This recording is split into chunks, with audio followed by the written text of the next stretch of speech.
Put your hands together. Start clapping right now for the incomparable Just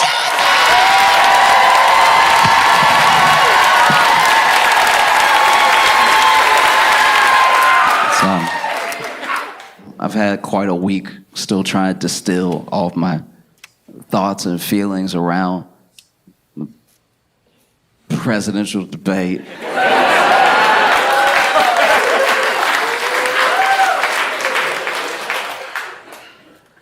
Okay. I live in New York, and in New York there are a lot of parks, and in some of those parks you'll see, it's like an iconic thing about New York, that there'll be somebody playing chess in the park, right? And sometimes they're just two old men playing chess or checkers. Sometimes it's somebody that's like, hey, I'll play anybody, I'm practicing for a tournament. And a lot of times it's somebody who's playing chess, but they're playing for like money. Like, you put 5 down, I bet you can't beat me, and I'll put 5 down, and we'll see. And then, you know, speed chess as well. They got the clock next to them, bow, bow, bow, right? And I've played before, and I'm not good at chess. And it's crazy how fast you can lose. Sometimes I'll be playing chess in the park, and he'll be like, checkmate, but it sounds like there's no way. Then I'll grab, I have a chess book. And I'll look at the board and look at the book. Like, damn, okay. That wasn't that many moves. I don't know what else I was supposed to do. You know? And I don't know, I feel like watching the election and watching the debate felt a lot like that. It felt like bad chess moves.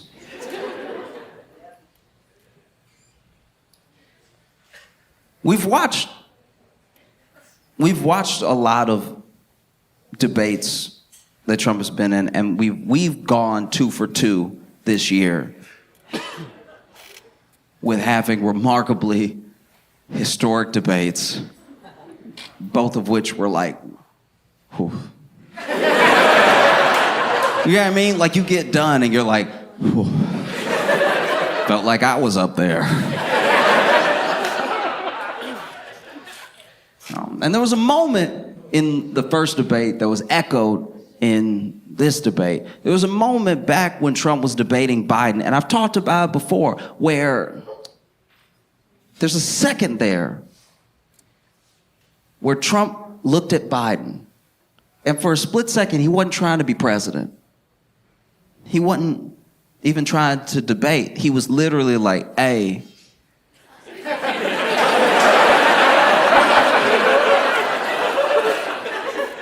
he good? Like, no, y'all, stop.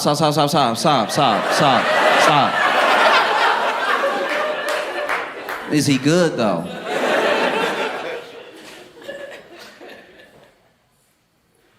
It was a different tactic than we've ever seen before from Kamala debating Trump, because she debated him the way that I think a lot of us might debate him. You know?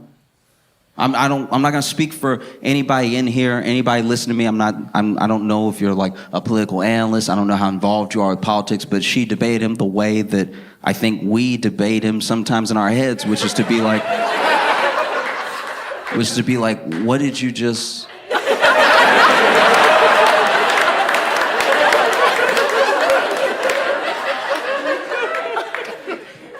Because most politicians are not...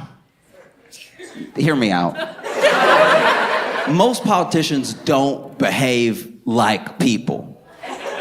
And when I say that, I want you to understand, I mean, maybe they care about people, maybe they care about getting something good done, maybe they care about forwarding their agenda, but they don't react to things, and they don't behave like people, like just regular people. It's why they feel fake, is because they can't just be like, oh, shit.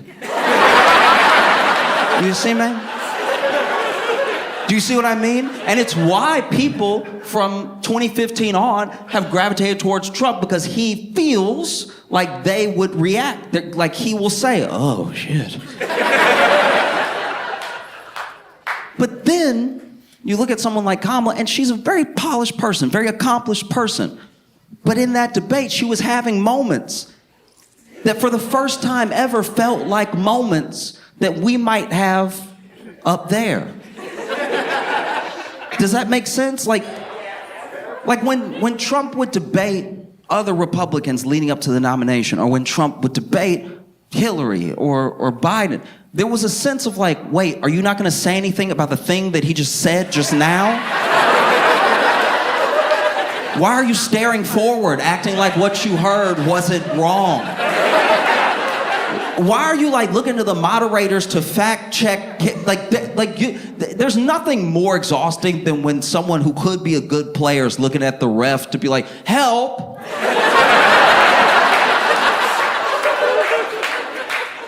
You know what I mean? You say he's lying right now. Like he just lied now, so say it now. Don't later be like, and then they didn't even help. Do you see what I mean? We've watched it happen. We've watched, he was in those debates. Republicans did not know what to do with this man. He was over there telling Ted Cruz to his face, your wife is ugly.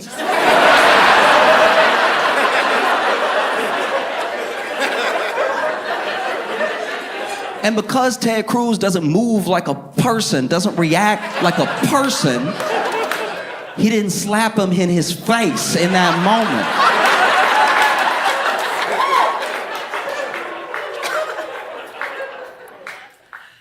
No, Trump has shown that the American people were ready and willing for someone unorthodox. You know how much he would have surged in the polls if he had walked over from his podium and was like, what? And then slapped Trump in his face.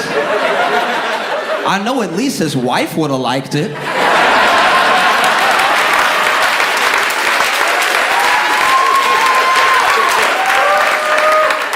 You know? I don't even remember what he said about Marco Rubio. I just remember Marco Rubio looking littler and littler every day. Marco Rubio started showing up. I was like, is he 4'8"? Nobody knew what to do. Journalists didn't know what to do. Journalists were like, but you can't say that about the press. But he did it. What are you gonna do? And so now you watch this debate with Kamala, and we've all heard it and probably said it ourselves, that she baited him a lot, but he bit every time.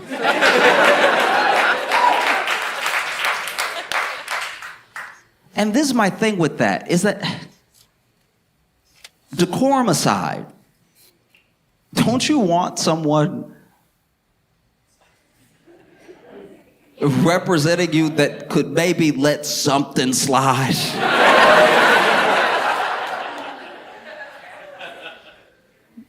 It's got to be tough to be in the public eye. It's got to be tough to be and feel slighted all the time by lots of people that you meet that you don't know, and they hate you. But also, you're here to do a job. You're here to do a job on the highest level. So a lot of people won't like you. No matter who wins as president, there will be people who are very upset. Do you really want someone who could be so easily irked? Kamala said, nobody.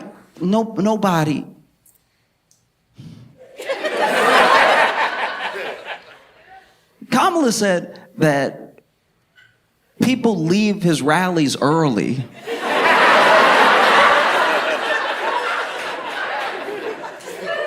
out of boredom and maybe confusion. I don't remember the other thing she said, but she said people were leaving early. And this is what's so interesting about that. We can talk about how much it's warranted or how much of it he egged on or whatever, but there has not been in a very long time a political figure that is as hated as Trump by a lot of people. So a lot of people have said every type of thing about him. A lot of people have drawn him. Do you know how much you gotta hate somebody to draw them? A lot of people... Drawings take time. It's one thing to curse somebody out real quick. It's a totally different thing to...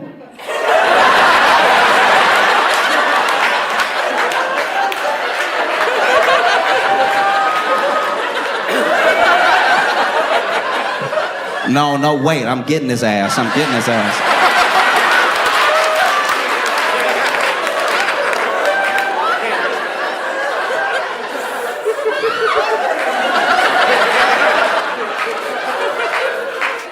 gonna take break, but when I get back, he about to get it, all right? So all manner of things have been said to and about him, about himself, about his family, about how he behaves, about how he actually feels, about Americans in America, all of it. But this thing hadn't been said. And it turns out that this was the thing to say. This was the thing. If you're talking about feelings, this was the thing. And that's it. Look, as someone raised by black women, don't.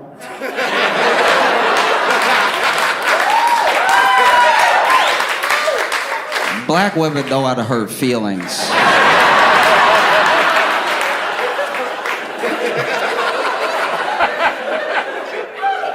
Only a black woman would be like, no, go to his little rally and see him.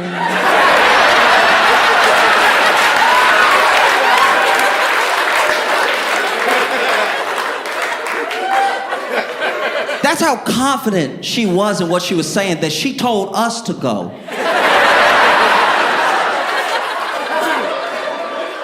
She was like, look, I'm gonna do something I wouldn't normally do. Go ahead and go. You'll leave early, don't worry.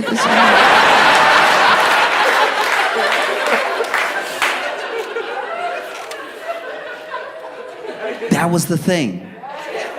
That was the thing.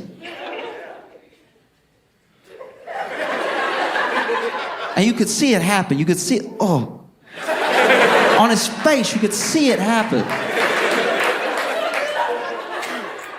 This dude who has held the highest office has been called a traitor. He's been called a Russian asset. He's been called all manner of things, but this was the thing. And it's because deep down at his core, even his supporters will admit that deep down at the base of who he is, Trump is an entertainer.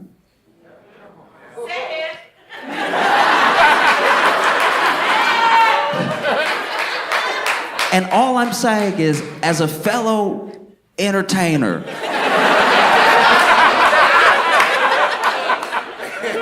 if someone had said, Josh, people leave your shows early.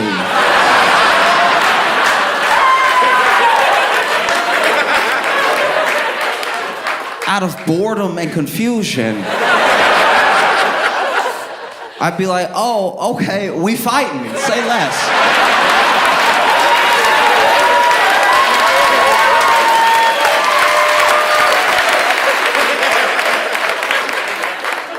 This was the thing. That was the thing that like broke through this weird armor. Because I've noticed that Trump specifically has a thing that has always kind of existed in politics, but has never existed to this degree, right? Where Trump has a filter created by his base, by the people who like him, love him, and everything, that he can say whatever he wants, but they will distill it for him for the rest of us. He'll say whatever, and then they will be like, what he meant was...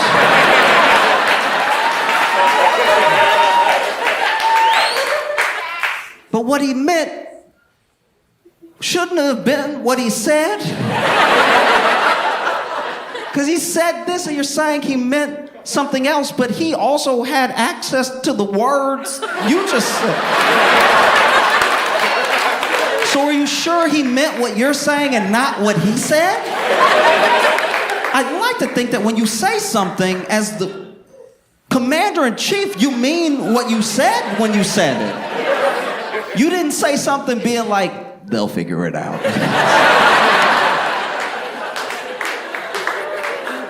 And because he has that filter, because that sort of buffer exists between him and like sound arguments and logic, I don't even mean that as like a diss. I literally mean he could say something and then it could spin out past something that he meant for real, right? Because as an example, that's like Trump's vaccine. I know we forget that, and I've talked about it before, but that's like, as far as presidents go, as far as you getting credit for the things you do while you're president, that's Trump's vaccine. But when he tried to say, guys, we did it, we have a vaccine, and his audience booed, he realized what it's like. Oh, I don't necessarily control what goes out, even though I said it. I said you should get vaccinated, and then they booed me. So clearly, it's not like a one-to-one. What I say is not, it won't be exactly what they do. So now I'm also trying to figure out how to like keep them on my side, but win them over, but lead them. I think in that moment you saw him get really worried and confused, and he immediately backtracked. He was like, or don't.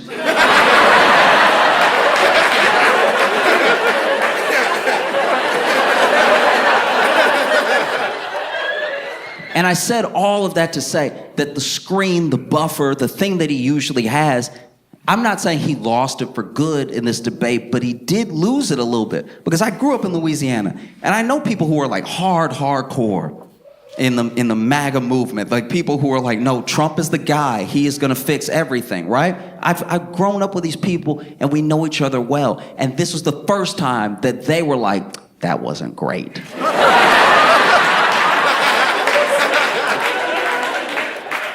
Because even in debates against Hillary, they were like, no, okay, he said the thing, and I know it's a good soundbite for you liberals, but like, this is what he meant. And the thing that they're saying he meant, which is what they heard, which is what they decided to hear, is a reasonable thing when they start saying it from their mouths. So now I'm like, oh, okay, if that's what you think, that's what he said, then I can see why you're still like really gung-ho while I'm more put off by what he said, you know? But this was the first time that there was almost like a shared language. There was like a shared reality around like, what's happening to him right now? And he started to spiral, and he said, hey, look, they asked him a question. I can't remember if it was about immigration or the economy, but they asked him a question that should have been a layup for him. And he was still like, can I address the rallies for a second? Which, as a fellow entertainer, I understand. If someone had said that to me, I would have also been like, hey, listen, let me explain, all right?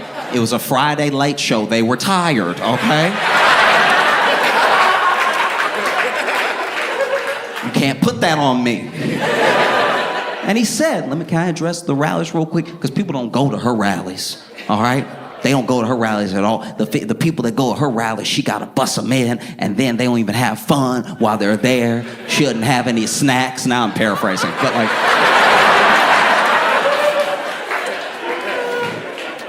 But he did. He hit back with like rallies. They asked him underhanded. Should have knocked it out of the park, and he got distracted by rallies and crowd size and things that make sense as a priority if you're an entertainer. But if you're about to be the leader of the free world, they shouldn't matter as much, you know?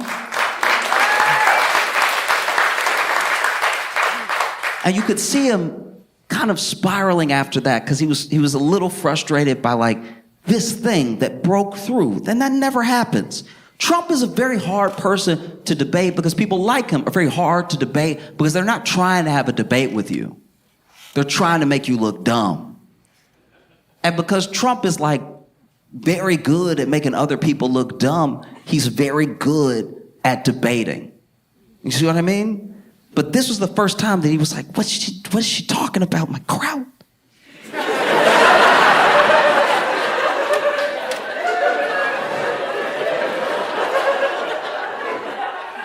And so, you know, he had a bit of a spiral, and before you know it, he was like, look, they're eating the dogs.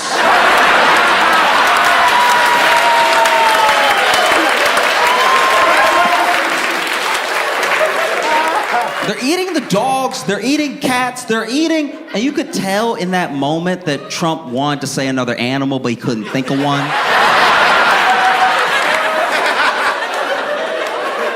Because he says pets, but pets is off rhythm.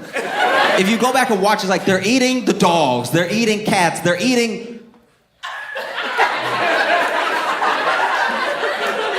And you can see for a split second the wheels turn of, he's like trying to think of, they're eating the bird. No, we all eat birds.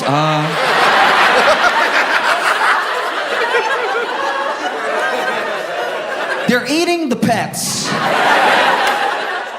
You know? And then, you know, Kamala does a thing, and it's a thing that we've done when we've been watching debates, when we've been watching rallies, when we've been watching them on the news. She does a thing that we've done before, that a lot of other politicians have not done on stage with Trump. She laughed at him.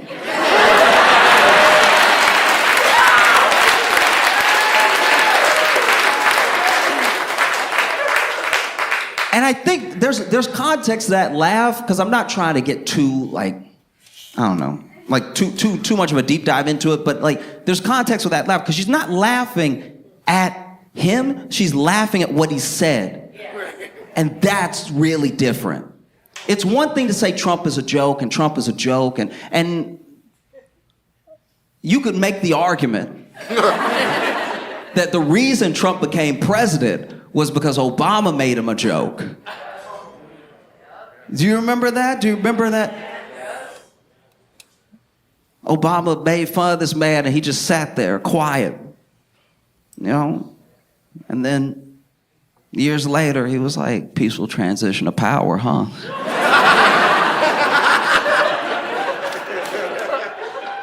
There's a big difference between laughing at Trump and laughing at what he said. You can think that Trump is a joke all you want, but he laughed his way to the presidency.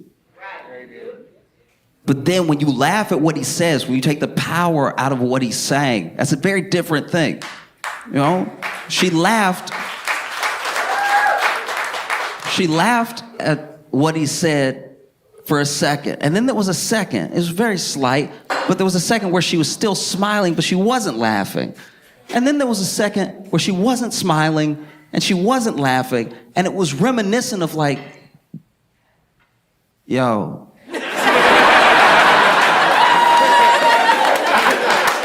Yo. No, wait, yo. You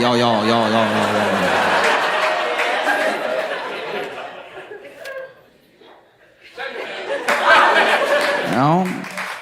And that's my thing, is I'm like, I look at that, I'm like, wow, that's different, you know? It's very, very different. And the thing I've noticed in both these debates is that they're not even about who did well. They're just about who did the least poorly. That's what we get stuck on. Like, it wasn't even, last debate wasn't even about Trump performing well, it was about Biden crashing out. And then this debate wasn't as much about Kamala winning as much as Trump. They're eating the dogs.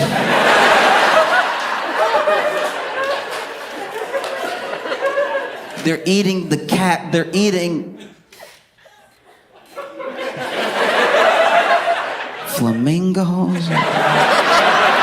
They're eating the pets. No. And it was the first time in all the times that he's debated that Trump looked 78. Because he's 78. And he's got a lot of energy, so we let a lot of those years slide. We don't feel like he's 78. You know what I mean? Like I've known grandpas like Trump. I've known grandpas that were like, oh, he's got so much energy and he's so spry.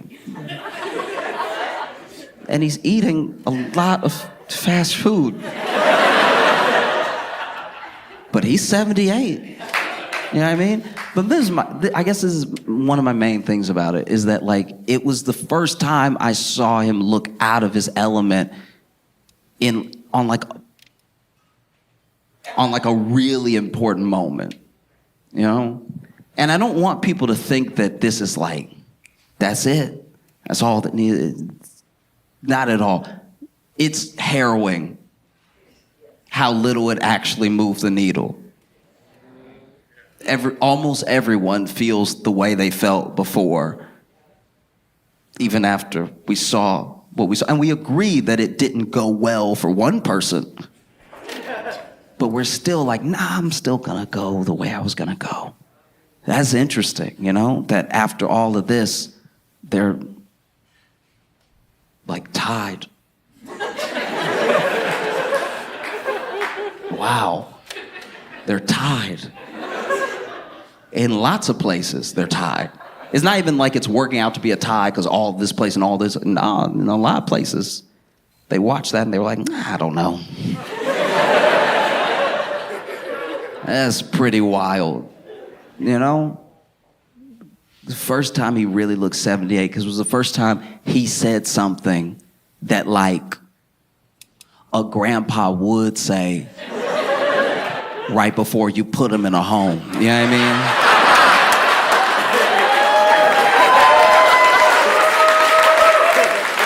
Because be honest, if you let a lot of stuff slide as like a child or grandchild, and then grandpa been living by himself. But if one day out of nowhere, and you haven't seen where he saw this on the internet, he just walks up and he's like, they're eating the dogs. They're eating the cat. You're like, okay, that's the last straw. I let you put the remote in the mailbox several times. But this is the one that I can't abide. This is,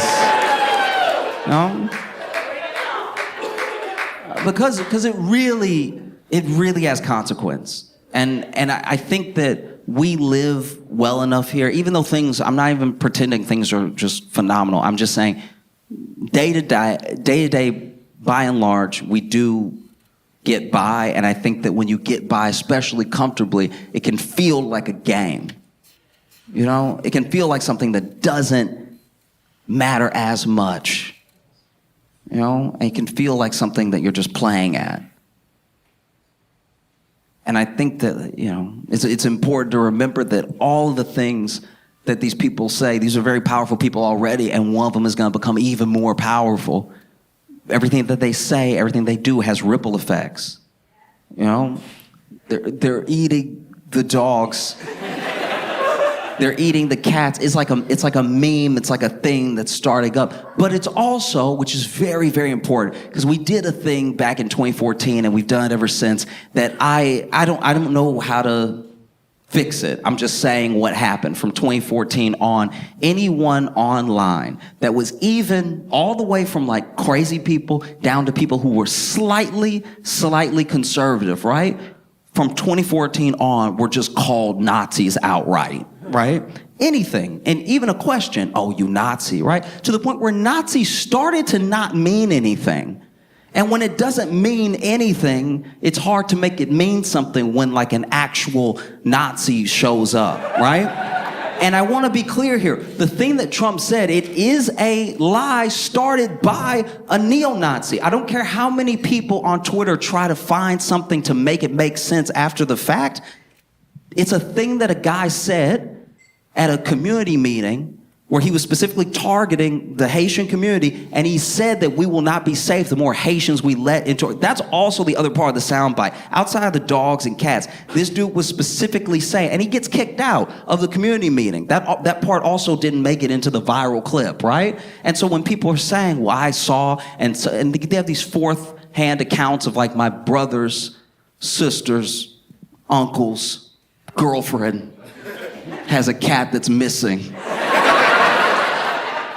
And they try to put stuff together. There's even a video going around of some people cooking a cat that's from a year ago and not in Springfield. And then that became like evidence. There's another picture of a guy that was walking with two geese that they said he was on his way to go cook, when actually it was found out that this dude was pulling these geese away from a car accident where they got hit, and that he's probably not Haitian. But even so, death threats, bomb threats, all of this horrible, horrific stuff has been happening to the Haitian community, to the point where apparently maybe this isn't true, but apparently even the person in the Facebook group that first posted about, oh, my niece's cat is missing, and thinking, she has even come out and been like, I never meant for it to turn into this. That was just a Facebook post. Maybe she was having a goof with a friend. She didn't think it would come out of the mouth of the former president in a debate where he was flailing. So all these things have real consequences. It's not a game, and we are not chess pieces, you know?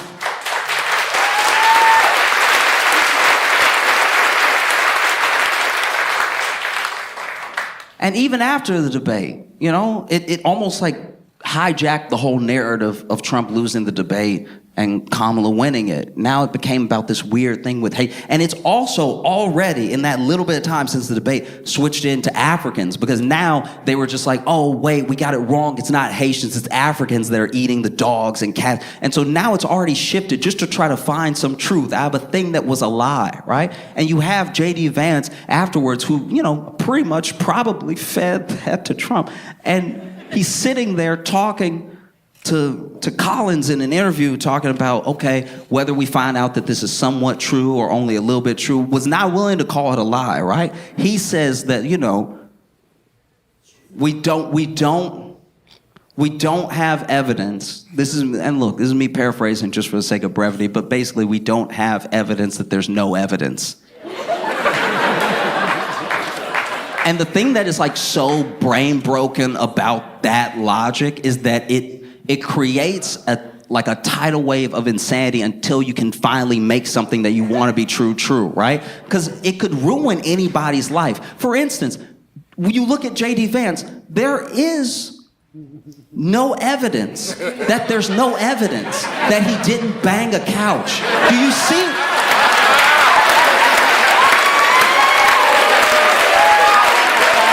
Like, do you see how that's an unending thing? How it could ruin your life and never go away?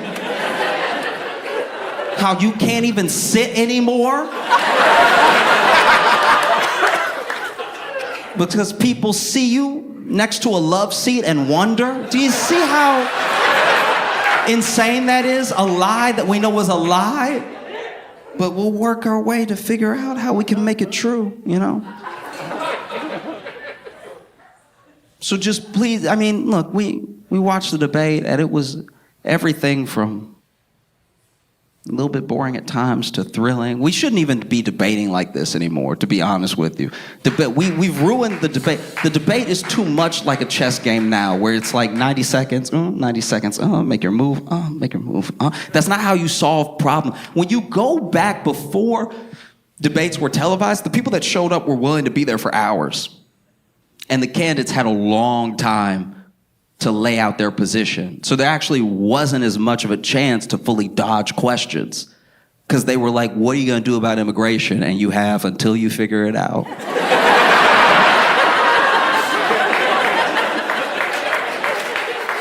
But when it's 90 seconds, you can be like, what are you going to do about immigration? Well, I believe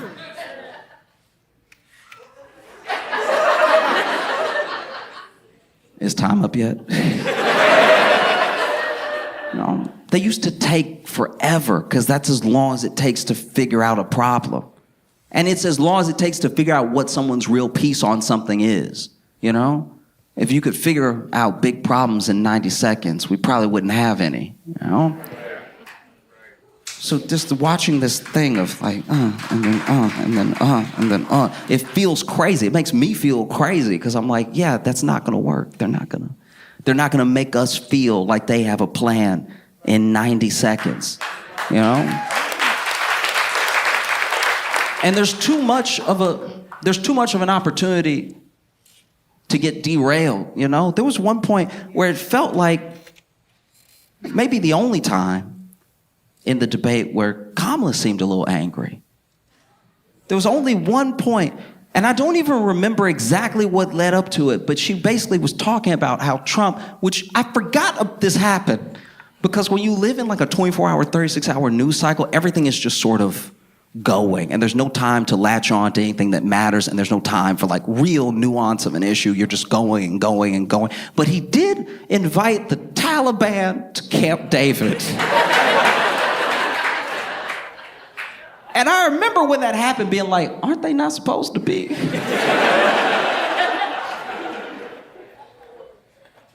The Taliban. Okay. And I remember that moment distinctly because out of nowhere, Kamala turned to Trump and said, this.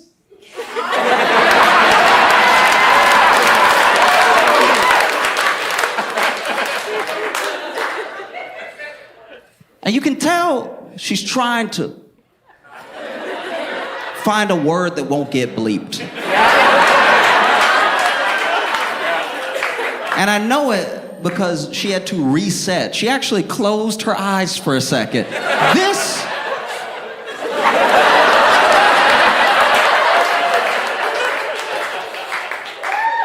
Once again, as someone who was raised by black women, anytime my mama looked at me and went, you.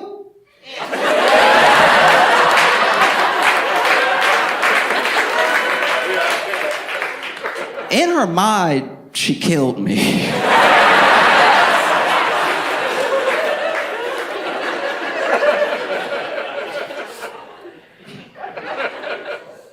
You know, in her mind, my life flashed before her eyes. She would come back. This former president. All right, that one will work. You know, she pointed out something that we all saw. We just didn't seem to remember, or maybe it wasn't that big of a deal at the time, you know. It's important to remember that we're not like just playing teams. It feels very much like teams, which I think is why so many people are like dug in, and no matter what happens, they're like, I'm not switching teams, but this is not a game. And we're not chess pieces.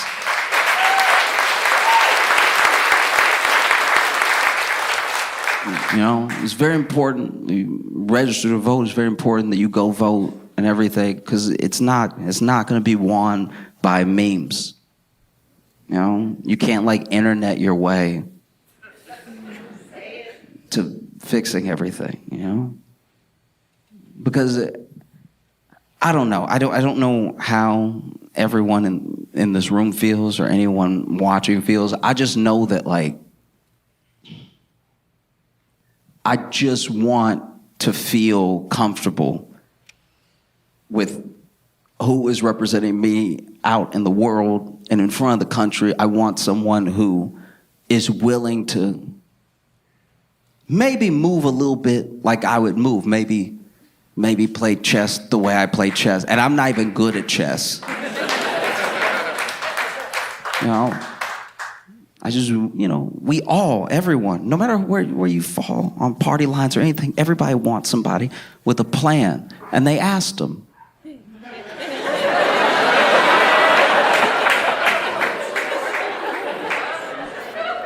They asked him, it's, you want to repeal and replace Obamacare, and you say that you have a plan. We're asking right now, what is your plan and how would you enact it? And he didn't answer the first time. But when they asked again, they were like, after 9 years,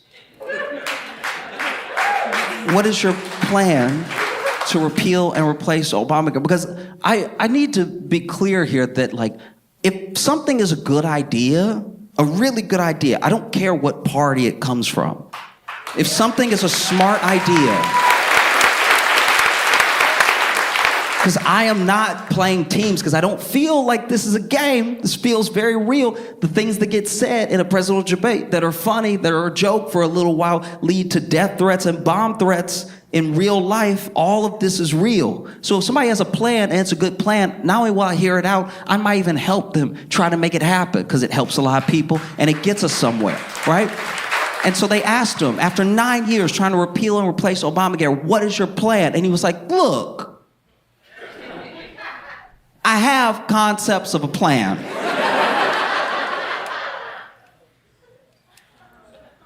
I'm starting to feel like if he had repealed and replaced Obamacare back when he was president, not only would we not have health care, but I'm pretty sure our doctors would shoot us.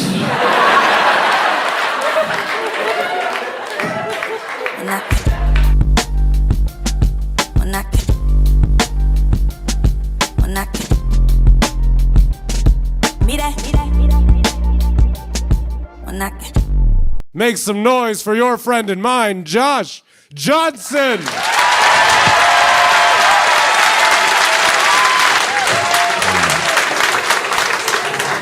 I don't know if y'all heard, by the way, but the Olympic Committee has decided to lift the intimacy ban in the Olympic Village, right? Yeah. Now, in case you didn't know, whenever people go to participate in the Olympics, right, especially for the Summer Olympics, they all stay in one big Olympic village together, and while they're there, they smash, all right? These are the best athletes in the world. In the peak of their physical prime, they're gonna get it on, right? But Olympics is every 4 years, so 2024 Olympics means that last Olympics was that time we do not speak of, right? And in that time, they tried to have some semblance of the Olympics, and so they told the athletes, they were like, listen, something going around. The last thing we need is y'all making something new. So just come here, compete, go home, all right? But then you fast forward to present, 2024 Summer Olympics are in Paris, City of Love. Not only have they lifted the intimacy ban, they've committed to having 300,000 condoms in the Olympic Village. That's ambitious. 300,000 condoms. There's only 10,000 athletes. 300,000 condoms. Half the athletes are men. They expect 5,000 men to go through 300,000 condoms in the span of like 2 weeks. I am not an Olympic athlete. But on the night of my life, I went through 2. There is no way. That is too many condoms. That is too much pressure to put on these young men. It really is. They are already flying from around the world to win glory for their country. And now they gotta worry about putting a dent in their pile. That's not fair. It's too many condoms because you acting like all the athletes are gonna smash equally. They won't. Because you can be honest, when you think about the Summer Olympics, you think about the track stars, the swimmers, the gymnasts, the sexy athletes. Nobody's thinking about the equestrians. No one's like, he just ride that horse so good.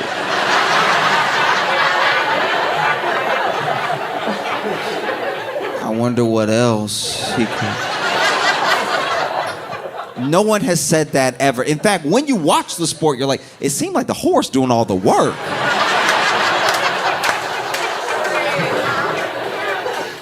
Oh. Like, it wouldn't be a problem if it was like maybe the Winter Olympics, you know? Winter Olympics could get through 300,000 easy, right? First of all, they need the warmth, right? Second, if there's any athlete from any sport that could get through 300,000 condoms in a couple weeks, it's the curlers.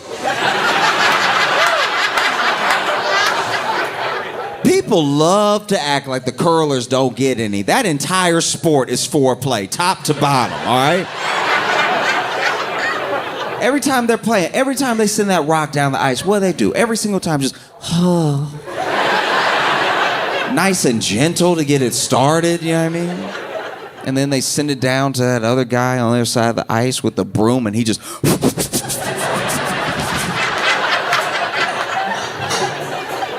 doing it just right so it hits a specific spot. Am I the only one watching the sport?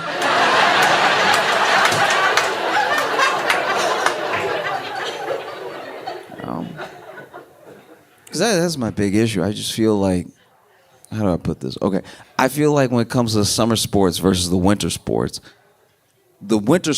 look really, really cool. And all the sports are hard to do. All the people that participate are athletes, right? I'm not being disrespectful. I'm just saying that the people who aren't athletes that do those things still look cooler when it's winter. Does that make sense? Like if you are snowboarding and then you accidentally hit some like slope and you do something cool in the air, people still gonna wanna bang you when you land. But if you playing table tennis, there's just a lot of the summer sports that are very virgin adjacent, is what I'm...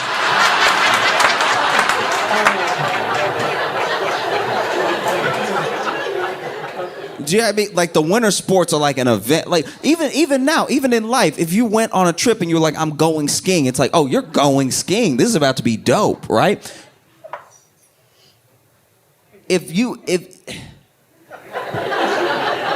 I'm not trying to be disrespectful. I do think that people who do like the shot put and stuff, those are very impressive athletes. But if you walked up to somebody in life and said, I throw,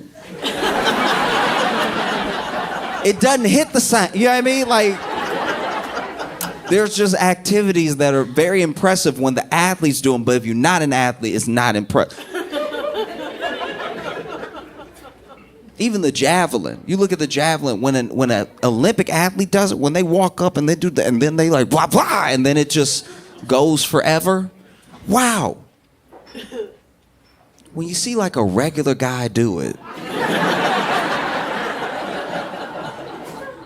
I was in high school and I saw, okay, it was a kid. He was supposed to be the best one at this other school because I went on the track team, but I was like adjacent to the team. Like if somebody got hurt, they would let me run.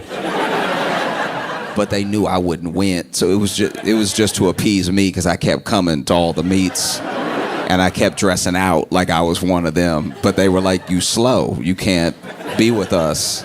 But I was like, yeah, but sometimes y'all trip, and one of these days, it's gonna be my time to shine. And they were like, yeah, but the other kids will still be fast. And I was like, we'll worry about that bridge when we cross it, right? But anyway, there was a meet where this kid had a javelin, and this was a bad track meet to begin with because they had everybody doing everything at the same time, right? And so then they had some of the kids running to qualify at the same time as kids were throwing the shot put and stuff. Now, people weren't really that strong, so things weren't going that far, but there was this one kid that was very good, and then he threw the javelin, and then he threw the javelin, and then you just heard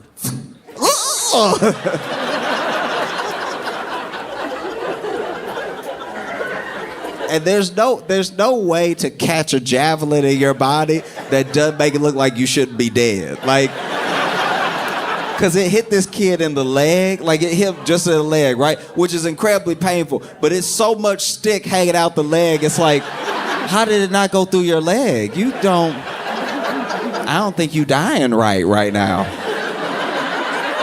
You should have, like if this was war, if this is the movie, you'd be, you know what I mean? You just over here, you know what I mean? I feel like what I'm saying is starting to make sense. I feel like you're getting it. It's that the summer sports just have so much range. You know what I mean? Like in winter sports, there's like bobsled or something. Bobsled, still very cool, going super fast. And then you get to the end. Even if you last place, you went so fast, there's somebody at the finish line that's like, what are you doing later? Like, you know? But if you're the discus at the Summer Olympic and it just, you throw your hardest, right? You throw it as far as you can, and then it just go, and then it doesn't hit that line, right? Because they already have the line of what would be impressive. This impressive line right here, if you get it past that, people go, ooh. If you get low, people are like, oh. And then you threw it as hard as you could, and then, oh. You going home alone. That's just the way it's gonna work. But I hope it works out for the summer athletes. I really do. I hope they get it on. Because selfishly, I want to see what some Olympic-made babies look like. You know what I mean? Like a medalist in judo and a medalist in the high jump. That sound like how you make a superhero. You know what I mean? Oh, I hope they smash to their heart's delight. I really do. I don't want to see any like mixing. Like gold can't get with bronze. All right, like we might not be making a winner. All right. I think family is incredibly important, right? But it does suck. Like, here's the thing. I don't know how to describe this, and this is not a perfect. I haven't thought it all the way through. So I haven't actually thought of a solution. I really am just up here complaining, okay? But it does feel upsetting sometimes that when you marry, like I've watched a lot of my friends get married, right? And when you marry, you're in the family, but you just wanted them.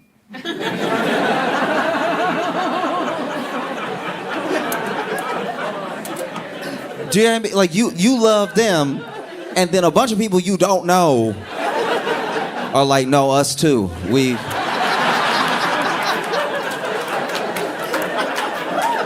We all go together now. Inseparable. We're family. You know? And sometimes it works out beautifully. Like sometimes you meet someone, you fall in love, and their family is also delightful. And that's very sweet. I love that. I love that for my friends. I love that for my family members as that's happened to. But then sometimes you meet someone and y'all fall in love, and then you get introduced to people that you're like, ooh, I don't want to have anything to do with... I don't want to have anything to do with what you got going on. Like, that's not why I came. You know what I mean? It feels like going to a restaurant, right? And being like, oh, I'll get the wings. And they're like, and you'll have the burger. And you're like, I can really only fit wings, right? And that's why I only ordered the wing. No, trust me, the burger comes with the wings. And if you don't have a sufficient amount of burger, the wings will get mad, all right? The wings will be like, why don't you care about my burger, right? And you'll be like, I just wanted you. I didn't sign up for burger. I just wanted, I don't even like beef like that. Like, I just wanted some chicken wings. And you're great. It's like, yeah, but the beef, and we were raised together. Like, we should... all find a way to get along. And you're like, this metaphor has run out.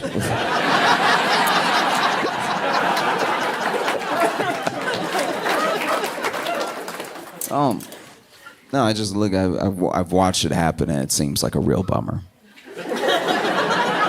It seems like, because you know that your friends will tell you about it. They'll tell you about what's going on, and it'll be some in-law and something, and they're not getting along, and I'm like, man, that's because you can't even really yell at them good because they're not actually your family. Do you know what I mean? Like, at a certain amount of yell, like if it's your brother, your sister, you can let somebody have it. Y'all grew up together, and even if you were in separate households or whatever, you can still that's your bloodline. You can be like, you're an idiot, right? When you put in law on the back end, it just takes all the juice out of... Like, some people still have a very good relationship, and I love that for them. But some people are like, my brother-in-law is a real... He's... You just want to choke. It's not even just... It's... Sometimes I dream about just punch the back of his head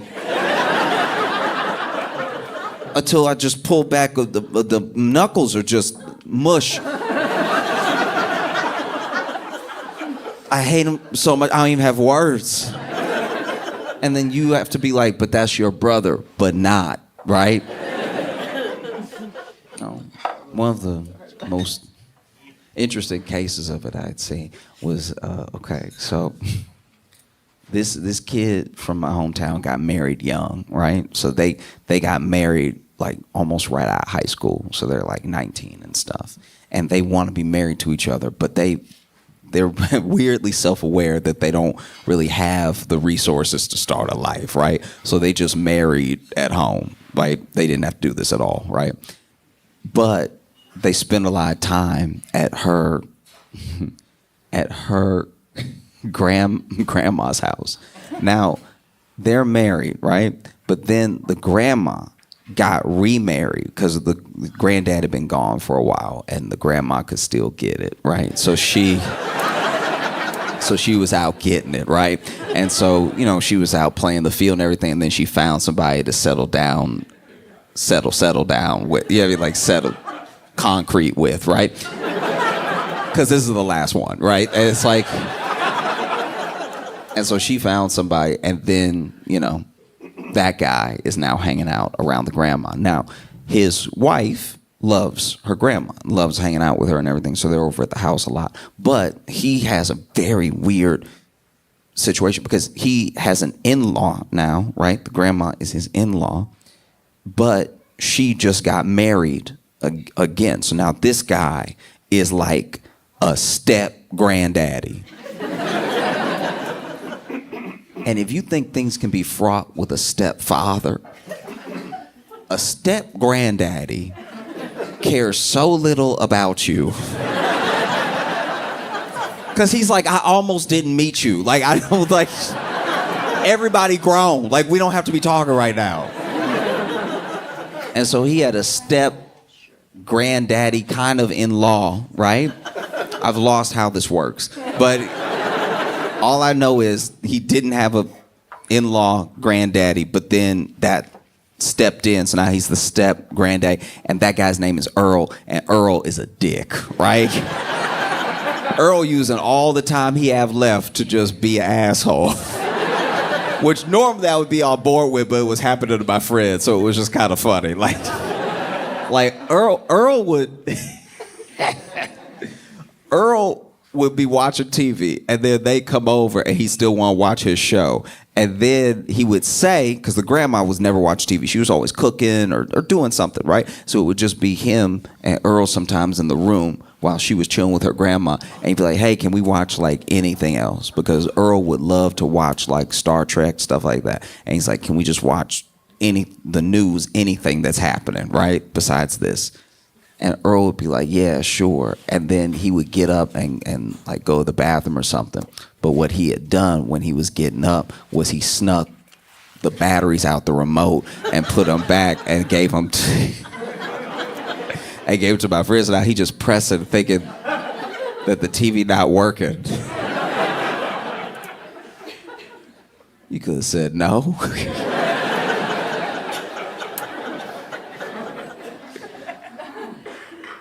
Yeah.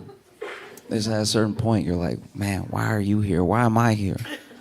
Why are we doing this? And Earl had he had this raspy voice. I say he's still alive. He had this super raspy voice where he'd be like,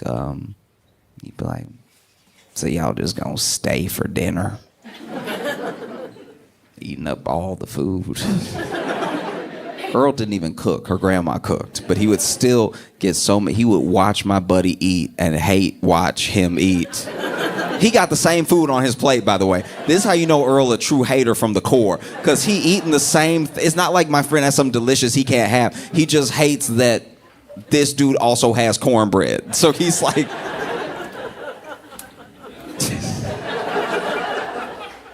staring him down. Nastiest thing Earl ever did was Earl was like in a chair for a little while, right? And he had like twisted his ankle, and so he was in like a little wheelchair, right? And he wasn't leaving the house much. But one time it was him and my buddy in the room. And without saying a word, they just watching Star Trek. He given up on trying to switch shows and stuff like that. He's like, when I'm with Earl, I'm just gonna watch Star Trek and that's it, right? Earl leans until he tips out of his wheelchair and he laying on the ground. And when everybody come in, he pointed to my buddy, was like, why would you push me like that?